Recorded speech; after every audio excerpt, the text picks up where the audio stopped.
बिस्मिल्लाहिर्रहमानिर्रहीम। अस्सलाम वालेकुम नाजरीन। प्रोग्राम इज़हार ख्याल में हाजिर खिदमत अली कामरान नीलू।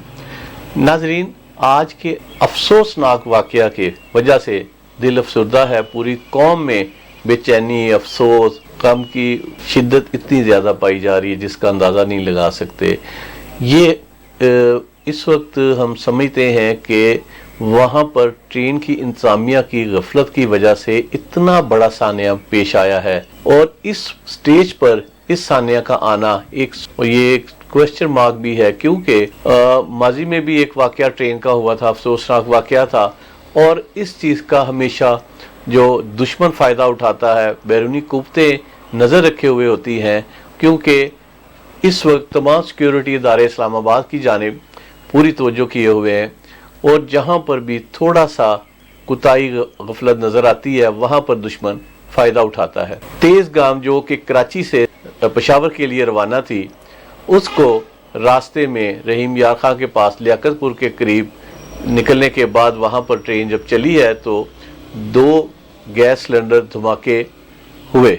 कहा यह जा रहा है कि यानी शाहिद कह रहे थे कि वहाँ पर अचानक पंखा भी नीचे गिरा और सिलेंडर के ऊपर आन गिरा और आग भड़क उठी। तो ये तमाम चीज़ें कहीं ना कहीं जाकर आप इंटेलिजेंस रिपोर्ट्स का इंतज़ार कीजिए, उसके आने के बाद काफ़ी हद तक हमें पता चल जाएगा कि क्या वजह है, किस वजह से ये इतना बड़ा सानिया, अफसोसनाक सानिया पेश आया, जिसमें तकरीबन अभी तक 60, 70, 75 के करीब जो लोग शहीद हुए हैं और इतने ही तकरीबन ज़ख्मी भी हैं। क्योंकि इस ट्रेन में जो इन डब्बों 3 डब्बे जो थे, इनके अंदर 207 या 208 के करीब लोग थे, तो उनमें से 70-75 के करीब शहीद हुए हैं। लोग जो ज़ख्मी हैं, शदीद ज़ख्मी हैं, बर्न हो गए हैं, जल गए हैं, उनके जिस्म वहाँ पर अब उन्हें शेख ज़ैद हॉस्पिटल जो रहीम यार खां वहाँ मुंतकिल। आज आपने देखा कि सानिया में आज फिर आज़माइश शुरू हुई है पाक फ़ौज की। पाक फ़ौज फिर वहीं पर सर तोड़ कोशिश कर रही है कि मज़ीद लोगों की जानों के ज़िया से बचाया जाए। सैलाब हो, ज़लज़ला हो, आंधी हो, तूफ़ान हो, हर जगह पाक फ़ौज हिस्सा लेती है। हुकूमत तो अपने ताईं कोशिश ही कर सकती है, लेकिन वहाँ पर जो असल किरदार हमेशा हमारी पाक फ़ौज का होता है। आपने देखा माजी में जितने वाक़यात हुए हैं, पाक फ़ौज पेश रही है, उन्होंने फैसिलिटेट किया, लोगों को बचाया, महफूज किया, जानों को मज़ीद जो नुकसान होने से बचाया। तो ये तमाम चीज़ें हम फिर भी उनके एहसानमंद नहीं होते, उनकी तारीफ़ नहीं करते, उनके बारे में अच्छी राय नहीं रखते। बहुत सारे ऐसे लोग हैं, बेशर्म लोग, जो प्रोग्रामों में आते हैं और इस डटाई के साथ बात करते हैं और तनकीद करते हैं अपनी ही पाक फ़ौज के ऊपर। मैं उन पर लानत भेजता हूँ। उन्हें शर्म आनी चाहिए ये देख के कि इस तरह वो दिन रात मुल्क के बॉर्डर्स महफूज कर रही हैं, अवाम को तमाम तहफ़्फ़ुज़ दे रही हैं। हमारी सिक्योरिटी एजेंसी हैं, वो अपनी सर तोड़ कोशिशें करती हैं पाकिस्तान को महफूज बनाने के लिए। तो ये तमाम चीज़ें सोचनी चाहिए हमें। कर दिया वज़ीर रेलवे जो वहाँ पर मौजूद हैं, वज़ीर आला पंजाब भी चले गए हैं। तो अब ये तमाम चीज़ों का क्या फ़ायदा, ये अगर वक्त पे हम अपनी सिक्योरिटी का मौसर इक़दाम नहीं करते और उन दुश्मन जो है उसका फ़ायदा उठा लेता है।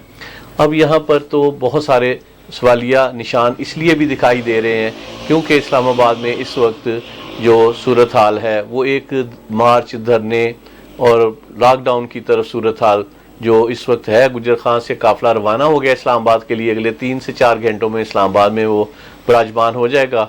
तो जो हम हमेशा कहते हैं कि वहाँ पर कोई सूरत हाल इतनी अच्छी नहीं, स्कूल, कॉलेज, यूनिवर्सिटियाँ बंद, रास्ते बंद, तिजारती मराकज़ बंद, ये सब कुछ आपको चंद घंटों के बाद मज़ीद तेज़ी से देखने को मिलेगा। तो ये तमाम चीज़ों का फ़ायदा जो है हमेशा तीसरी बैरूनी कुव्वतें हैं, हमारे जो खुले दुश्मन हैं, भारत, इसराइल, दीगर जितने भी लोग हैं जो हमेशा पाकिस्तान की तरक्की की रुकावट में आड़े आए हैं और उसको हमेशा रोकने की कोशिश करते हैं, तो उनकी कोशिशें भी यकीनन अब तेज़ होती हुई दिखाई दे रही हैं। पूरे मुल्क में हाई अलर्ट है। तो ज़ाहिर बात है इंटेलिजेंस की रिपोर्ट्स जो आती हैं उसमें तमाम चीज़ें बताई जाती हैं कि खुदा न खास्ता कुछ ना कुछ तो है जिसकी पर्दादारी है, तो कोई ना कोई दुश्मन तो अपने ज़ाइम में कोशिशें कर रहा है। लेकिन बदकिस्मती से ये वाक़या बहुत अफसोसनाक है।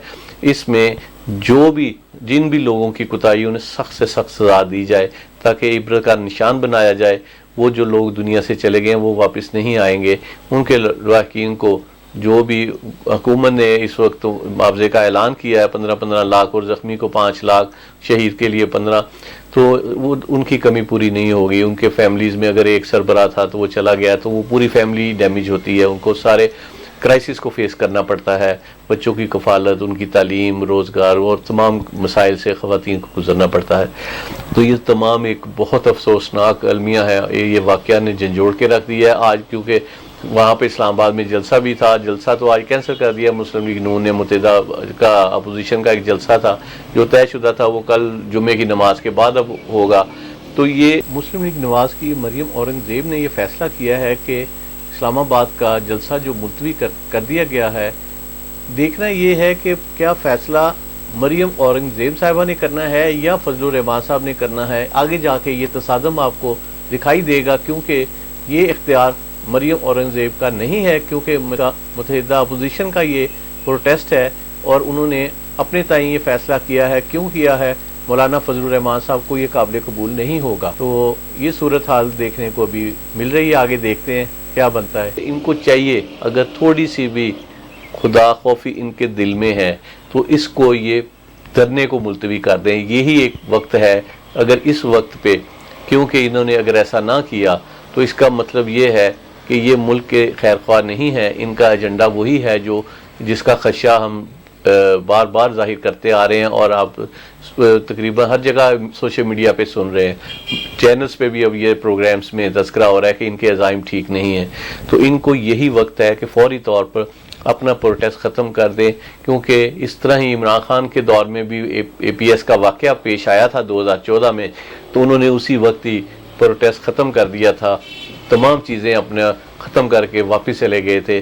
تو ان کو بھی چاہیے کہ اتنا بڑا سانحہ ہو گیا ہے، اس کو مد نظر رکھتے ہوئے تمام چیزیں یہیں پر ختم کریں، اور اس کو چاہے لیٹر آن جا کے دیکھیں چیزوں کو. اگر اس میں چاہیں تو یہ ایک ٹائم دے سکتے ہیں حکومت کو، مزید 2-3 ماہ کا، 6 ماہ کا، کہ اگر اس سانحہ کی وجہ سے ہم آج اس کو ختم کرتے ہیں، 3 ماہ کا یا 6 ماہ کا ٹائم پیریڈ دیں، اور استعفے، وزیر اعظم کے استعفے کی جو بات کرتے ہیں اس پہ دوبارہ بھی بات ہو سکتی ہے. تو اس میں حکومت کی کامیابیاں ناکامیاں آپ کے سامنے مزید آ جائیں گی. تو اگر وہ ڈیلیور کر پائیں گے تو اچھی بات ہے، اگر نہ کر سکے تو آپ پھر آپ کا رائٹ ہے پروٹیسٹ، آپ کو اجازت ہے، آپ کو آئین اجازت دیتا ہے آرٹیکل کے مطابق واضح طور پہ آپ پروٹیسٹ بھی کر سکتے ہیں، ایک پرامن پروٹیسٹ کر سکتے ہیں، لیکن شدت و خون ریزی کی اجازت نہیں ہے. تو ان تمام چیزوں کو اگر مد نظر رکھیں تو یہ ایک ٹائم ہے. کیونکہ آج مریم صاحبہ کی لاہور ہائی کورٹ میں ضمانت تھی، وہ کل تک ملتوی ہو گئی ہے. تو آج نون لیگ بھی آپ کو اگریسو نظر آتی دکھائی دیتی، کیونکہ یہ واقعہ کے بعد ابھی انہوں نے پوسٹ پون کیا، اگر تو شاید وہ تابڑ توڑ حملے کرتے حکومت پہ. تو اب یہ صورتحال ہے. ہم دعا گو ہیں کہ اللہ تعالیٰ اسلام آباد کو خیر خیریت سے رکھے، وہاں کے عوام جو مقیم ہیں وہاں پر ان کی حفاظت فرمائے. جو یہ حالات ہیں ہمیں کوئی بہتر دکھائی نہیں دے رہے، اگلے 72 گھنٹے وہ بہت ہی مشکل ترین جو ہے دکھائی دے رہے ہیں. اس میں کوئی بھی بڑی چیز سامنے آ سکتی ہے، بڑا واقعہ آ سکتا ہے، اور ملک کا سیاسی منظرنامہ بھی تبدیل ہو سکتا ہے.